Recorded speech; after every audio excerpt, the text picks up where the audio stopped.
Hi everyone, welcome to the SEO Cash Flow with me, Olga, Zarr, and Myriam.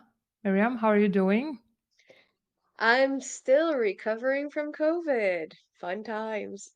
Yeah, and so am I. So we had to postpone our last week's episode because we were both not feeling that well after Brighton. Olga, we agreed that this week we're starting with positive stuff. You're starting Oh, already with a negative. mhm. So let's dive into the topic, but make it positive. Okay. So today our topic is we are going to talk about the positive and negative sides of being an independent SEO consultant. So I will start with positives, as Miriam suggested, because why not? It is a nice shiny day, as you can see. And I've been contacted by a lot of people, some of them who follow SEO cash flow, going, I'm actually thinking of going freelance because it's in Hmm, the air. A lot of people are either being let go, budgets are getting smaller, or you're growing and getting fed up with your current situation and wondering, hey, there's got to be something better than this.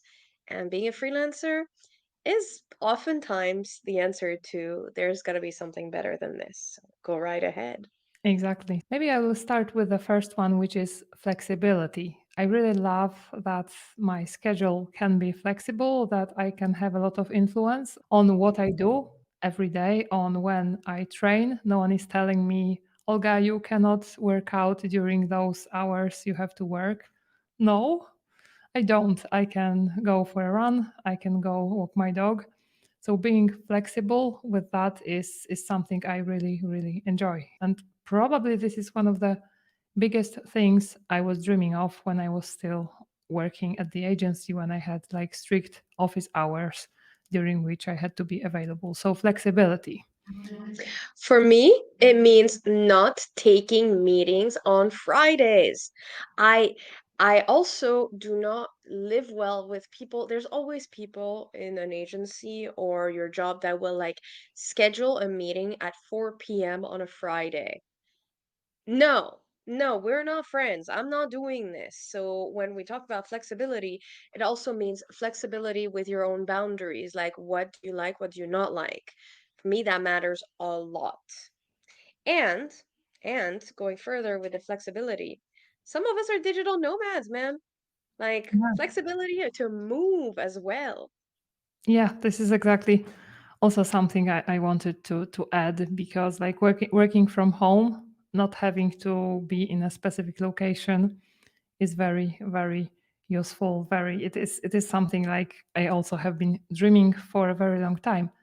Another thing I would say is autonomy in that I can decide on what aspects of this SEO work I want to do. I can decide about what tasks I do, what tasks I delegate to my husband, for example. And no one is telling me that you have to be doing those tasks, even if I don't enjoy those tasks. So being autonomous in this way is something I really value. What about you? For me, it's beyond that. So autonomy has pros and cons. So I'm just gonna Yeah. like start with that because when you are in charge of yourself, you're also responsible for yourself. So when we say autonomy, well, don't think it's absolute freedom right off the bat. Many of us, once we start being freelancers, will take on certain things and we say yes, but we don't really enjoy them. Mm-hmm. But we chose to do it, and that's the important part. Okay, you don't get assigned a client you can't handle, don't like, etc. For me, autonomy means telling someone, I'm sorry, I don't work with life coaches. That does not align with what I want to do in life. And like, I'm sorry, I don't want to work with insurance people because once again, I know it's a very competitive field and that people are not nice and also not implementing your recommendations. So for me, that's become a no. Like, I see you smiling, but I'm sure that autonomy for you is also like the freedom to say no, right? Yeah. So this was I divided it into 2 points, but basically this was my third point that I can choose the clients I want to work with and the clients I don't want to work with. So this is really awesome because sometimes at the agency side I had to work with a client on a specific site which was kind of doomed to failure regardless Oh, of there's what I nothing. wanted to do, but I still had to work on that because this was my assignment. And here I can choose the projects which I think I can really help grow and I can really move the SEO needle a There's great. nothing more soul-sucking than dealing with a site you know is not going to succeed. So the autonomy to say yes or no, that's super important. But also, when we say autonomy, it's also that you understand the big picture and you get to choose. Like you get to actually be strategic about it. So that's something I love. But it also leads me to another pro, Mhm. skill development. Here's why. It is my The more number you, 4, actually. are you serious? Yes, Okay, it is okay. So skill development, exactly. So for me, it's going down rabbit holes. Like I get to learn a lot.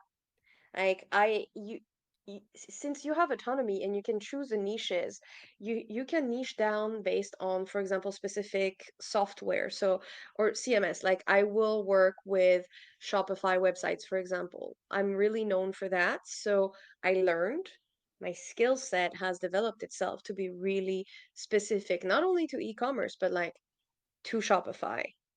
mhm. So going back on autonomy, and then I'll pass on the baton for the skills. For many, many, many years, I refused to work with Wix websites. Like I Oh, was like, no. Oh yeah, piping hot tea. I had clients coming in going, I have a Wix website. I'm like, good for you. Have a great day. And I had the freedom to say no, and here's the reason why, so people don't start voodoo dolls of in my effigy.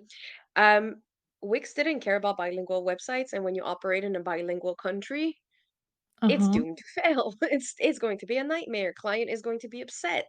No, thank you. So it's important to think about like the skill development that you can have based on the platform you choose or the niche you choose.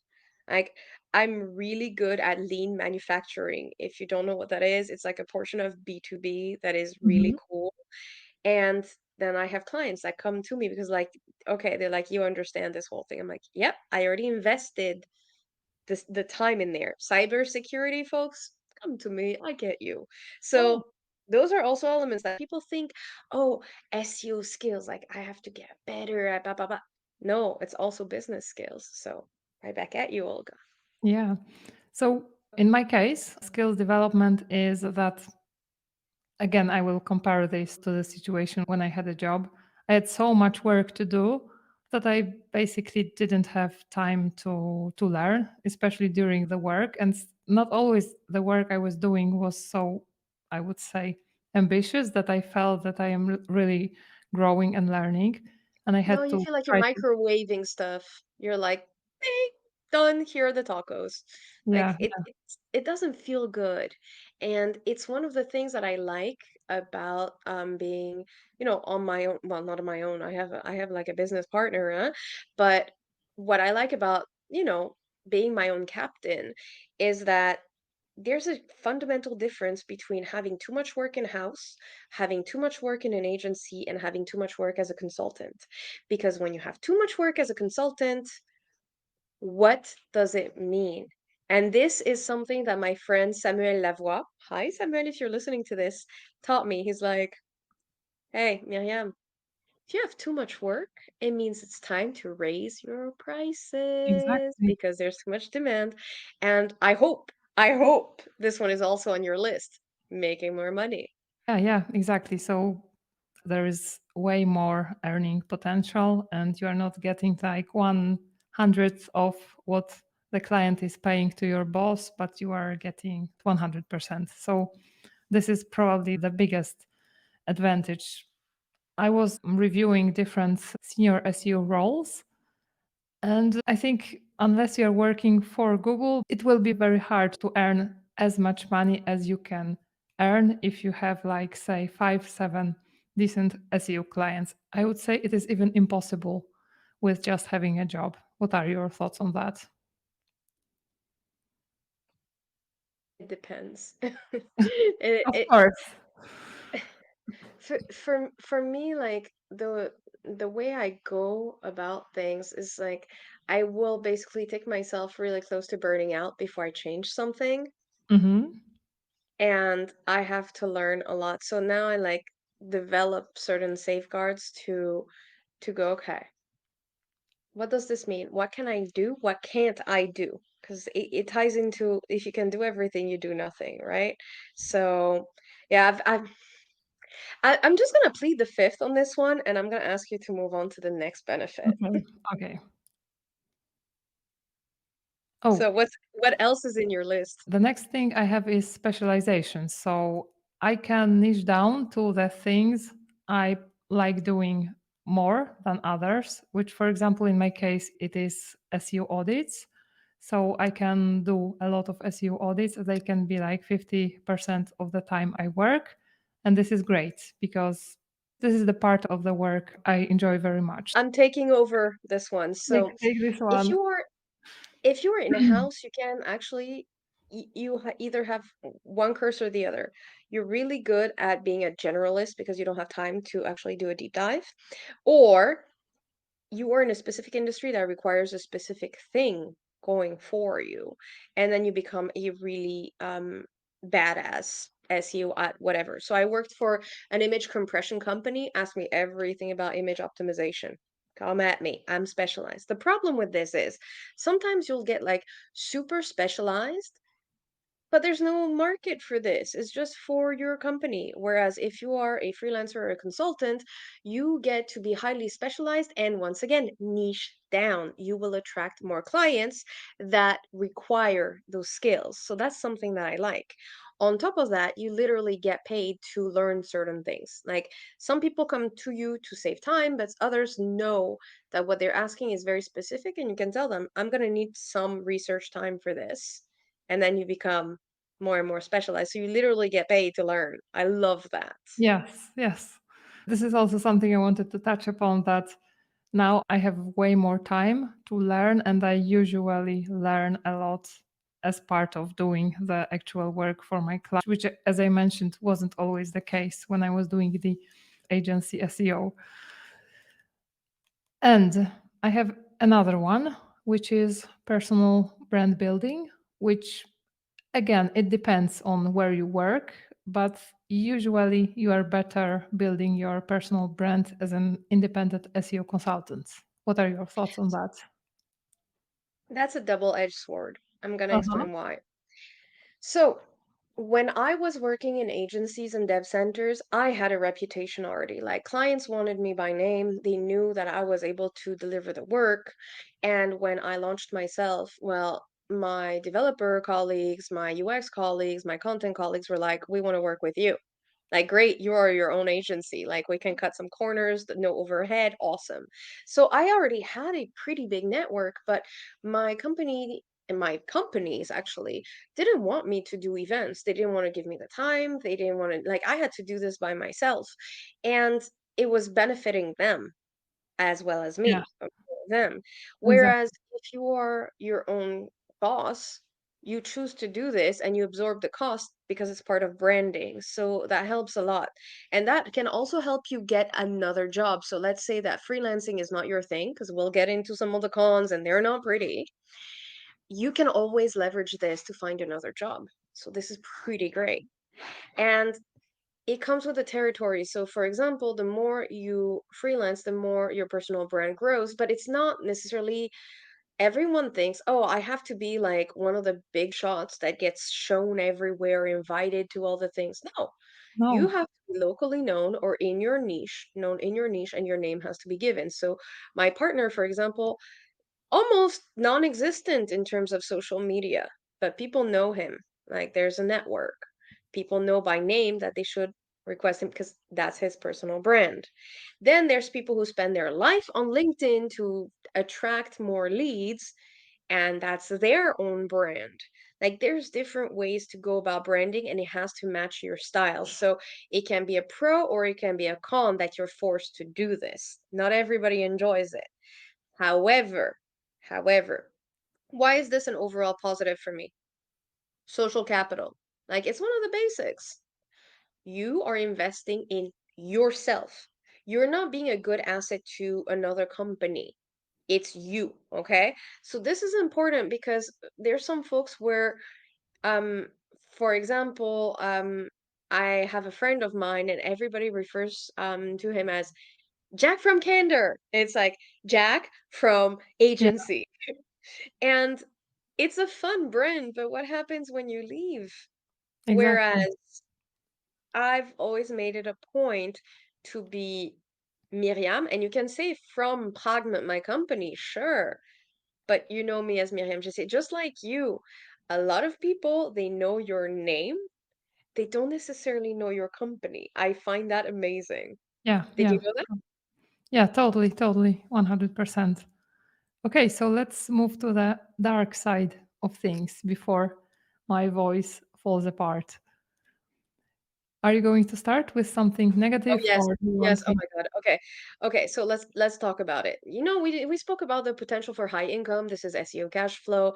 Um, so I haven't had this problem happen to me until the beginning of the pandemic, and even then, that was a very small dip. But let's talk about it. Inconsistent income.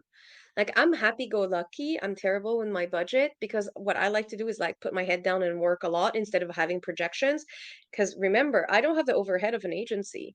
Like I know exactly how much I need to live and the rest is extra. So I know I'm going to cover myself. I'm fine. But you have to realize that there are some months where clients, even though you do the work, they pay later. Or you have like times where you're like, oh, I was supposed to have a client and they bounced. Yeah, What happens then? So in my case, I've always been overwhelmed with work. I'm thankful for it. Like I'm, yeah, me hold on, too. I'm hold on, knock on wood, we're back. But it's tied to the network, it's tied to the brand reputation, it's tied to the quality of work you do. But most new freelancers, they're stressed. They're like, okay, where's my next income coming from? It's not a salary that comes every month that you can depend on. So what's your take on it? Do you remember like being scared in the beginning? yes, I was scared, and this is why I was clinging to a job for such a long time. Actually, I was able to, I think, to quit way earlier, but I finally did it. And just as you, I am so busy right now, and I have been very busy since I actually started like showing myself online.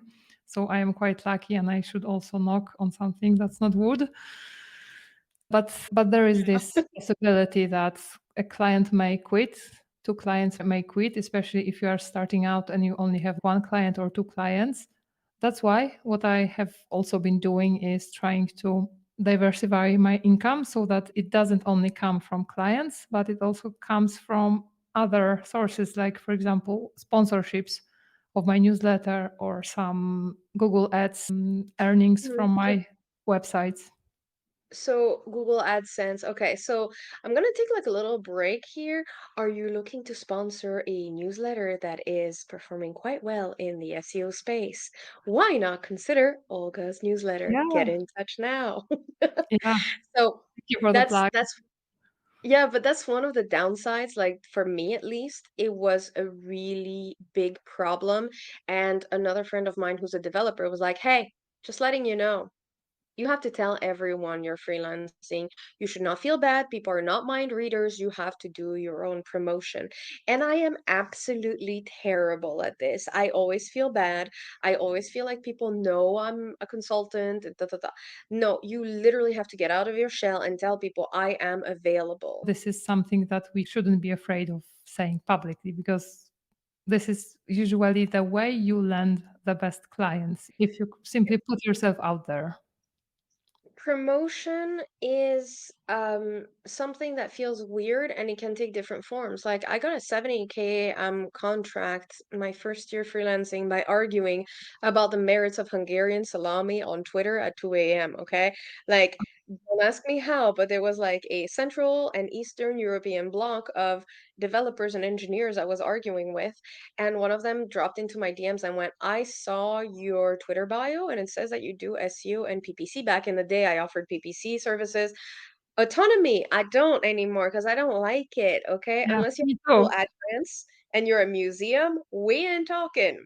So they were like, I hate that stuff. And like my bosses are engineers and we hate marketing people. Like we checked out agencies and they don't understand what we do because we're a very niche technical company like operating. I mean my PPC ad said like, and on top of everything else, we have a hyper secure bunker under a Swiss mountain. Like that gives you an idea of how secure this type of stuff was. Hmm. Okay. And they were like, yeah, we want somebody who actually like understands what we do, but also understands Google Ads because we don't. Ta-da! So this was very, very interesting for me because promotion comes in different flavors. It's just making sure that people understand what you do and that you're available to do it. So it sounds easy, but it's still in the cons because most people who are good at promoting themselves are more on the influencer side or Yeah, doing other stuff. totally. And when you're a consultant, you're like, I have to do the work, I have to promote myself. I also have to do a lot of other stuff. Okay, how do I juggle it all? Which leads me to another con.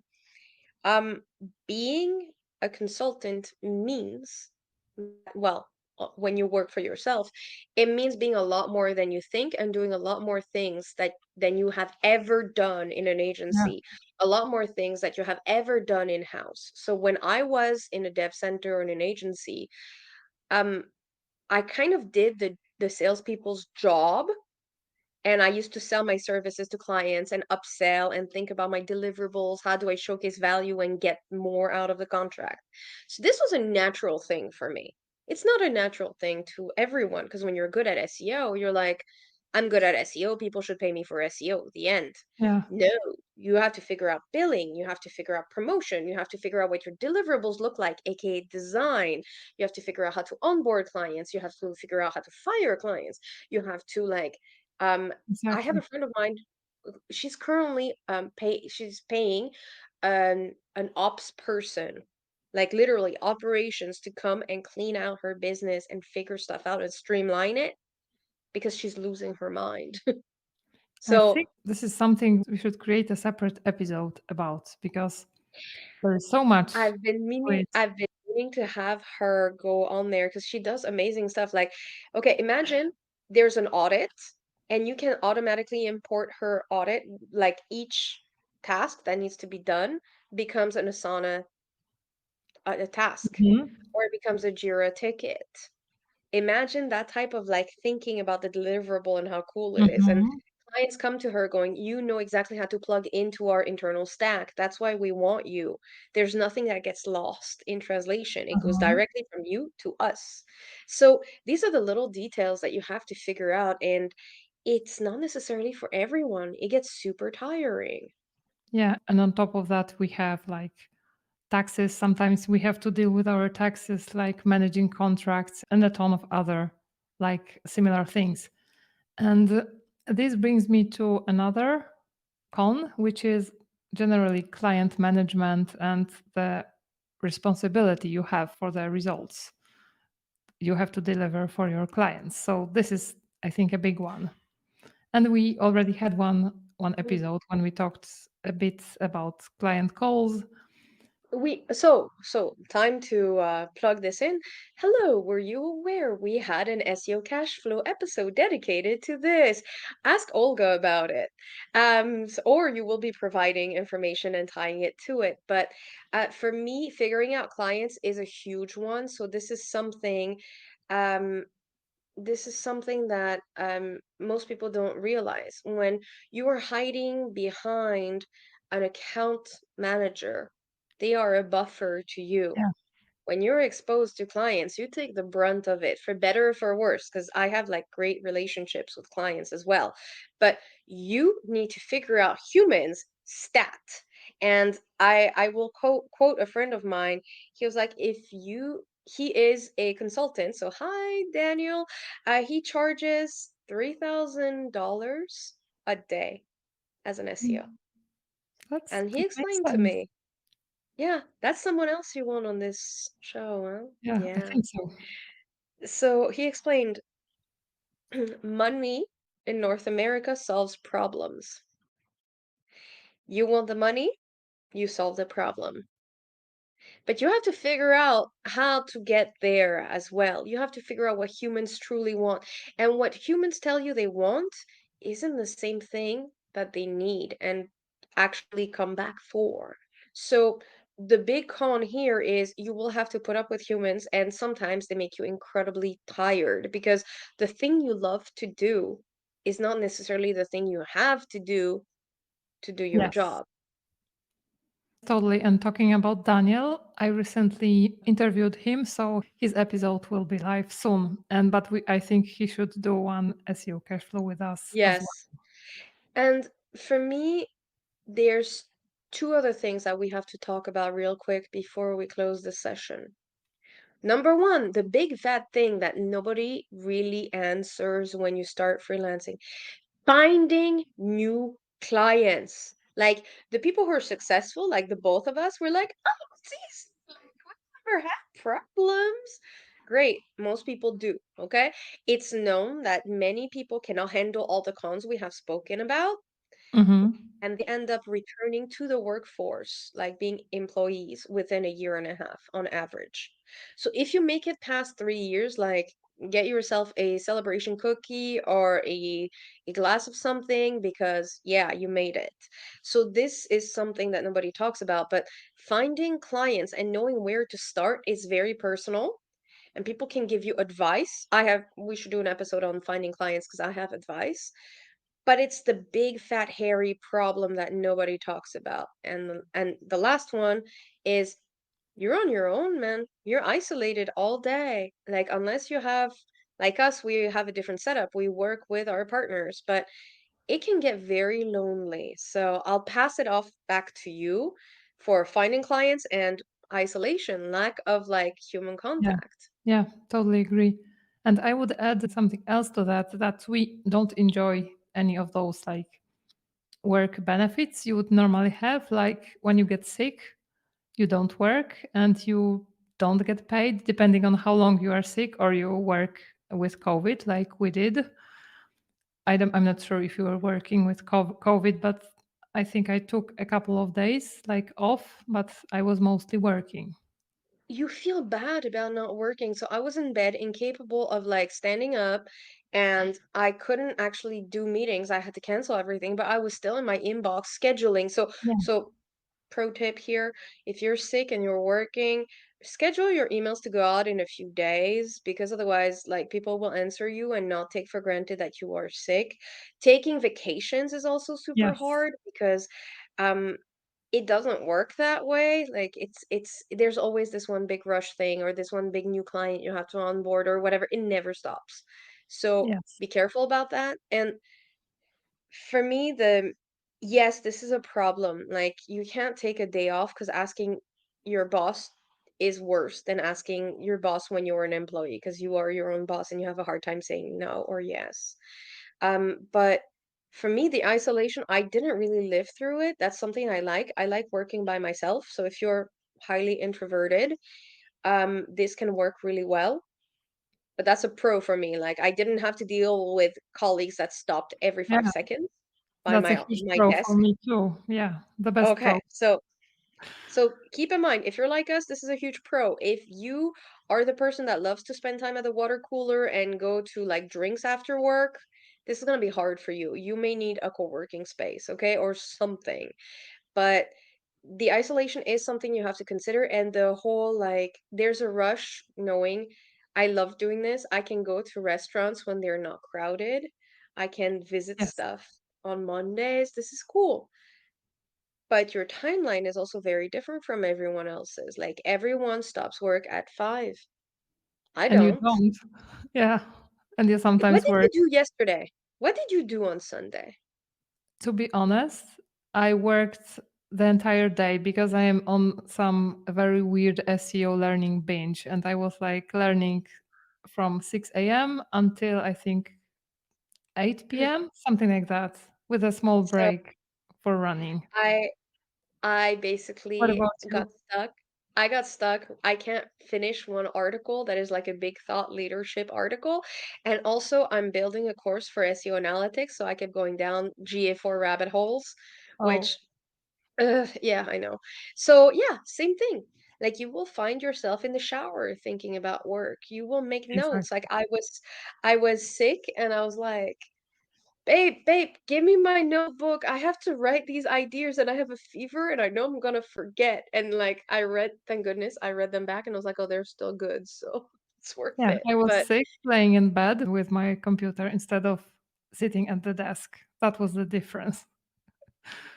see, it's just it's genuinely a thing that happens. So be weary of this because you may end up burned out. Like this is more guaranteed than if you were an employee. But I think this wraps up. Like it's Yeah. clean, neat, pros and cons. If you want us to do a deep dive in any of these pros or cons to either explain them or you say like, hey, it's a con finding clients. Actually, I would like some help. Let us know. It Yeah. will be the subject of another episode.